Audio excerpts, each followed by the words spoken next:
Hi everyone, here's my first tuning video to help you at home get that violin in tune.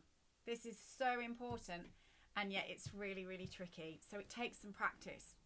You need to download a violin tuning app which will be free. So if you go on your app store and search for a violin tuning app, you should be able to find a free one on there. If not, it will only cost a couple of pounds, I'm sure. So have a look for that first before you start. The next thing is you need a big dose of patience and a lot of good humour, and don't ever give up. Okay, this is for mums and dads too. This is just to get the violin kind of ish in tune. Sit the violin on your knee with the strings facing towards you, okay? And you get your tuning app and you sound a note, okay?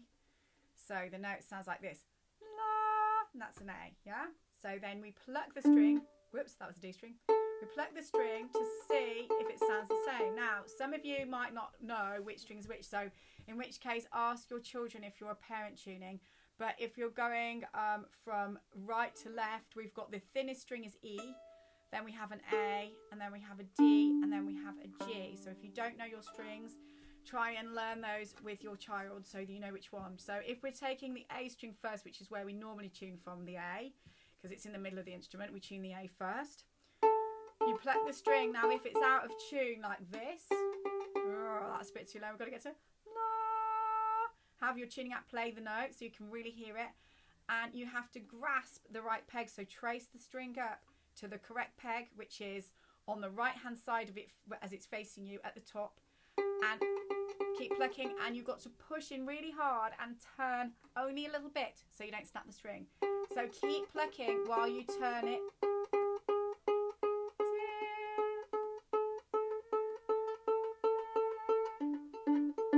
Now that's that. Ooh, and now it's gone out again. They tend to slip, so you have to push in quite hard as well. I'm pushing, I'm pushing, I'm pushing. Now it's in. I've really hoiked it in, and I'm up to pitch. But say if I wasn't quite up to pitch, if I was a little bit flat or a little bit sharp, a little bit too low, a little bit too high. So low is flat and high is sharp. Sharp sounds like this. Ooh, and it makes your eyebrows go, ooh. And low is like this. It's like a frown. Ooh. Okay, so just so you know.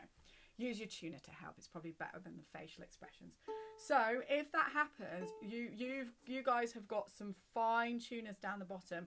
I've only got one because very posh professional players only tend to need one. But you know, it's fine. You can go on with little fine tuning little fine tuners until you're about grade 6, 7 or 8 and no one bats an eyelid. But I'm not really supposed to have any more. So I've got one on my E string. The way they work is very similar to the pegs, but they all go anti-clockwise for going flatter if your string's too sharp, and clockwise for going sharper if your string's too low, if it's too flat. So I'm just going to demonstrate that now. So still on the lap like this. If you found that your string is a little bit too flat like this, but it's only a little bit, as long as you've got enough room on the thread. So that's something we can also talk about. If you've got enough room on the thread, you should be able to turn clockwise. I've made it flat on purpose to show you. I'm now going to start turning it until I get to the same pitch. I'm playing the A string as well to hear, because I tune that way. But if you don't tune that way, use your app. Put in that you're tuning the E string note, okay, and that you want it to the pitch of an E. And there we have it. So clockwise for going higher, anti-clockwise for going lower. Great.